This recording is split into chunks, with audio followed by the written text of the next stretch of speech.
One of my last questions that I like to ask everyone is in terms of legacy. What do you, Clint Betts, hope to be remembered for? Wow. Uh, I don't even know how to answer that.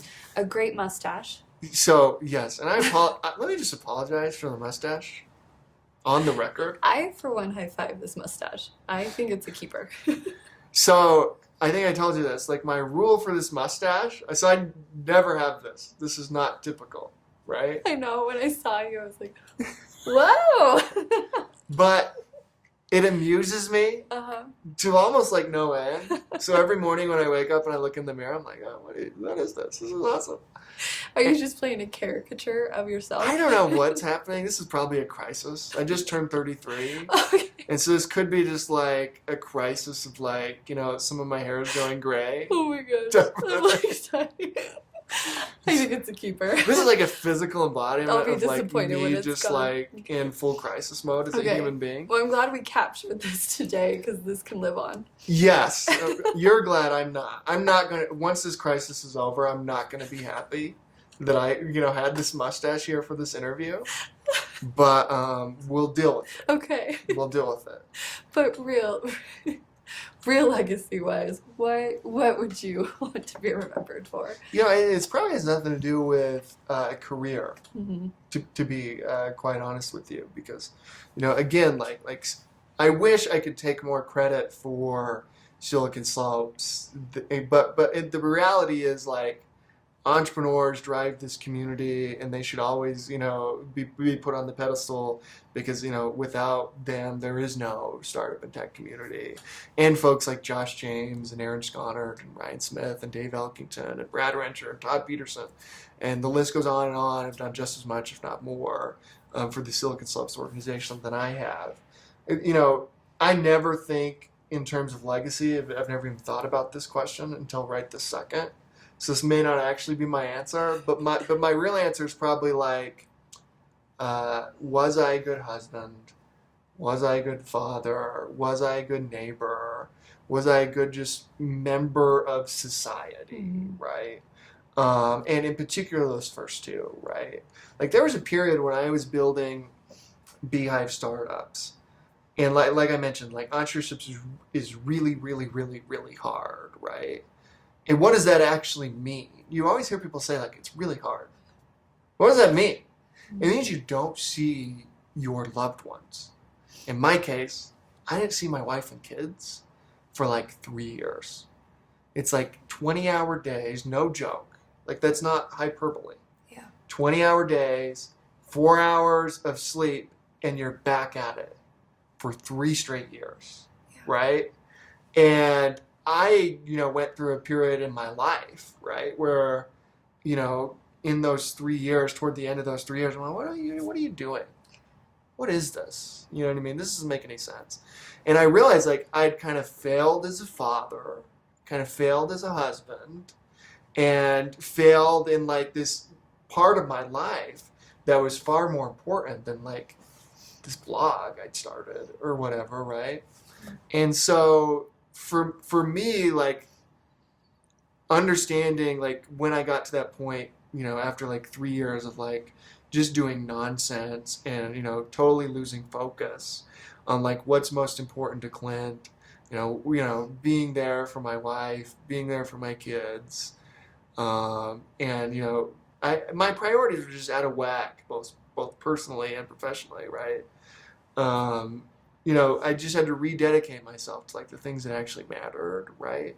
That's really hard. I mean, it's still a grind. You're still working a lot. Right. You're still building as an entrepreneur, but I've seen this game hurt enough people and really kind of destroy and change people, right? And their lives to like, I got to a point where I realized like, you gotta focus in here. Otherwise you're gonna like lose your wife and your kids and like that. Why'd you do it? If that's gonna be the case, right? And so now when I think of like, hey, what do I want to be, not known for, but who do I want to be as a person? Like, how do I want to occur for myself? When we're just like, just you in a room, who are you type of a thing. I want to be known as a great husband and a great father, right? That'll be far more important than anything I could possibly do at Silicon Slopes and beyond, right? Whatever's next. I think that's an incredible lens to see it through, and the fact that you saw that within 3 years, where it could have otherwise maybe taken 30, of like a slow grind with, where you had just a hard grind, and then 3 years in, you were like, wait a minute. Yeah. I might want to reprioritize some things, but still do the thing that ultimately adds some, professional fulfillment, and obviously feeds your family, Yeah.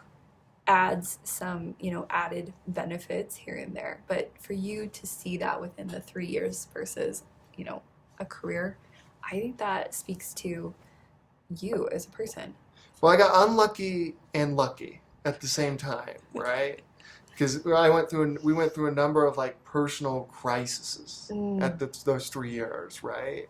And the biggest one being my wife had been 5 months pregnant and she lost the baby, right? And it was around it was actually like day before Tech Summit, our very first Tech Summit.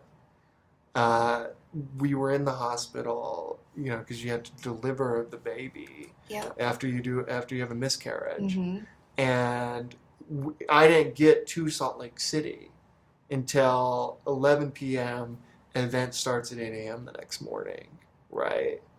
And that is a pretty lucky and unlucky break to like highlight, hey, show must go what's on, most important in your life, right?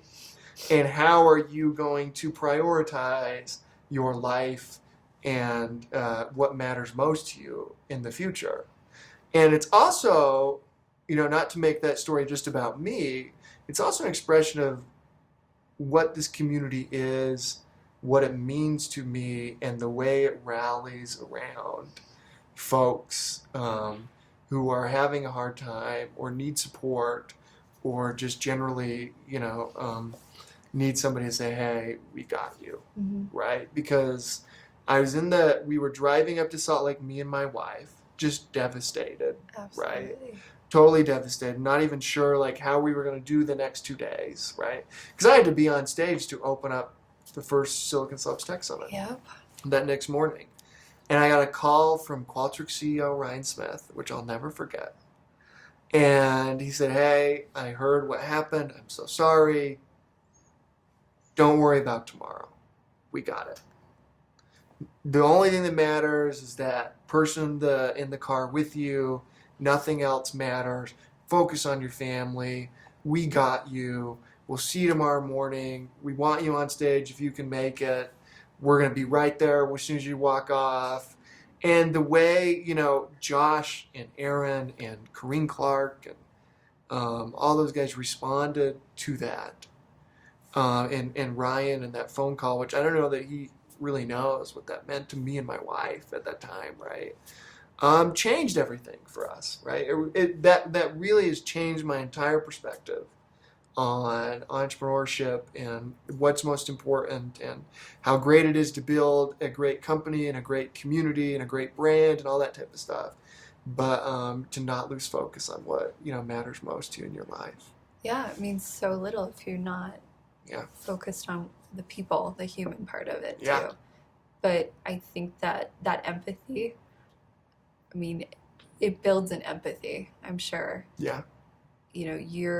You're that much more attuned to someone else who's having a hard thing they have to go through and they still have to technically perform. Yeah. And I think you're much more attuned to what might be going on and how you can help versus someone who's not experienced something like that. Yeah. And I think it's even affected like the way we write stories, right? And the way we cover entrepreneurs. Like in my mind.